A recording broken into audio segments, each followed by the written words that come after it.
ముదాకరాత్తమోదకం సదా విముక్తి సాధకం కళాధరావతంసకం విలాసిలోకరక్షకం అనాయకైకనాయకం వినాశితే పదైత్యకం నతాశుభాశునాశకం నమామితం వినాయకం. ఇంత అద్భుతమైన లయతో నడుస్తాయి మొత్తం 5 కూడా. ఊరికే మనం ఇంట్లో కూర్చుని ఇలా చదువుతూ ఉన్నా పిల్లలు వచ్చి ఇంకోసారి చదవమంటారు, ఏం తెలియకపోయినా ఇలా వింటారు. అందుకే ఈ స్తోత్రాలు పైకి చదవాలి. ఆడవాళ్ళు మగవాళ్ళు కూడా పెద్దవాళ్ళందరూ ఈ స్తోత్రాలు పైకి చదవాలి.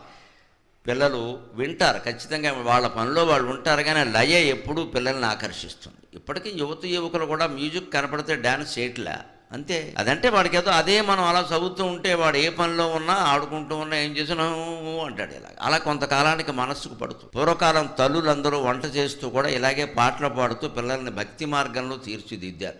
కాబట్టి వాళ్ళు తప్పుదారి పట్ల